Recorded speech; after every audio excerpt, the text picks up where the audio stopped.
Je vais m'entretenir avec Dr. Yarchevich. Rebonjour, Dr. Yarchevich. On va parler d'un sujet très délicat qui est le gain de poids en période de ménopause. Oui. Expliquez-nous ce qui se passe. Mais je pense que la quasi-totalité des patientes en font part, ou en tout cas, c'est une des préoccupations importantes pour elles. Puis encore une fois, les causes sont multiples et multifactorielles.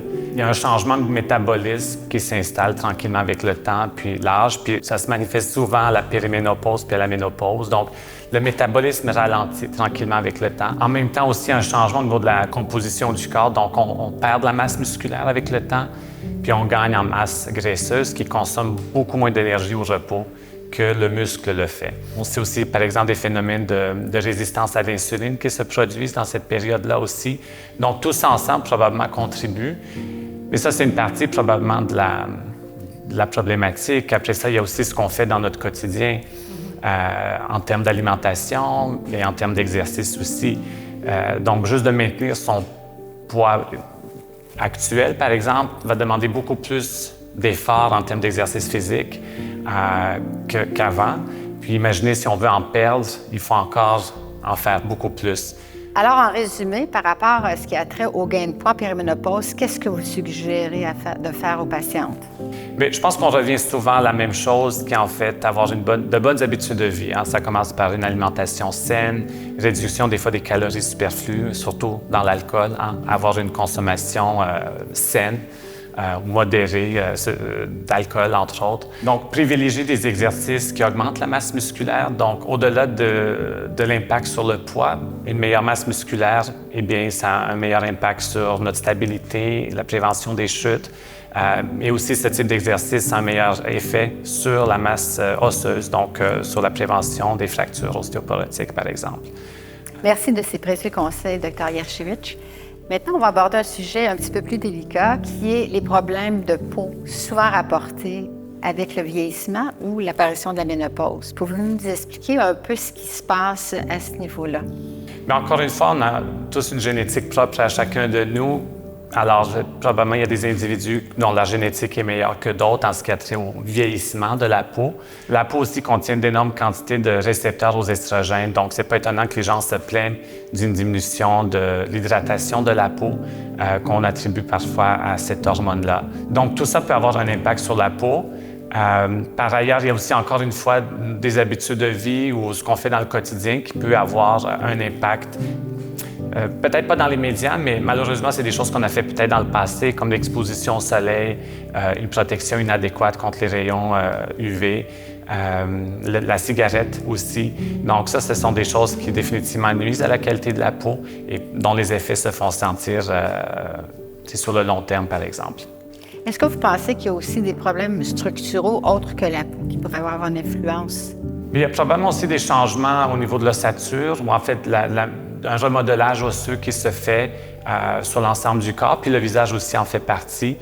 Et peut-être que ça aussi, ça peut traduire un peu l'impression qu'on a que notre peau change, mais c'est la fondation qui est peut-être aussi en changement au fil du temps. Dr. Yarchevich, pourriez-vous nous expliquer exactement ce qui se passe au niveau des os chez la femme en âge de ménopause?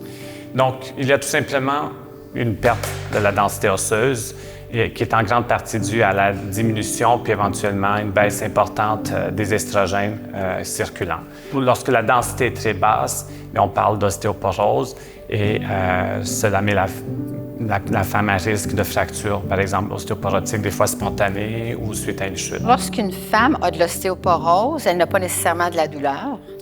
Quand va se présenter la douleur? Définitivement, l'ostéoporose ou une baisse de la densité osseuse ne donne pas de symptômes. Là, on développe des symptômes, c'est souvent en contexte de fracture, soit qui a été traumatique, ça c'est facile, mais dans le contexte de fractures spontanées, comme des vertèbres, ça peut donner des douleurs chroniques et les gens vont consulter pour des douleurs, par exemple, au dos. Est-ce qu'il y a des facteurs qui vont aggraver l'ostéoporose ou une perte de densité osseuse? Mais au-delà de l'âge, hein, on peut avoir des maladies, par exemple, qui nous mettent à risque d'une plus grande perte de la masse osseuse, par exemple, des maladies qui nécessitent un traitement de corticostéroïdes à haute dose, un faible poids corporel, le tabagisme, une consommation excessive d'alcool, des antécédents familiaux de fractures ostéoporotiques aussi. Donc, ce sont des facteurs de risque, entre autres, qui augmentent le risque qu'une personne fasse de l'ostéoporose dans sa vie. Alors, comment fait-on le diagnostic de perte osseuse ou même d'ostéoporose? Bien, c'est en ayant recours à un test qu'on appelle l'ostéodensitométrie. Donc, c'est un test qui va mesurer la densité des os. Et puis, c'est quelque chose qui est recommandé chez toutes les femmes en haut de 65 ans. Mais lorsqu'il y a présence des facteurs de risque, dont certains ont été nommés un peu plus tôt, on recommande ce test-là à partir de 50 ans. Qu'est-ce qu'une femme peut faire pour prévenir ou traiter l'ostéoporose? Oui. Donc, l'âge, on ne peut pas le changer, hein? Mais définitivement, l'exercice est un élément clé. Encore une fois, on parle d'exercice avec charge. Par exemple, de faire des exercices de musculation. Ceux-là sont beaucoup plus efficaces pour le maintien de la densité osseuse. Un apport adéquat en calcium est essentiel, surtout si on est capable d'aller le chercher dans l'alimentation.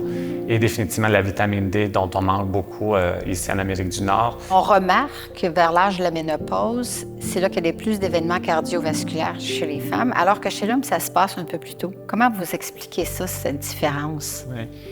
Ce qu'on semble suggérer, c'est que l'effet protecteur sur le cœur et les vaisseaux des estrogènes est là jusqu'au moment où l'estrogène commence à diminuer.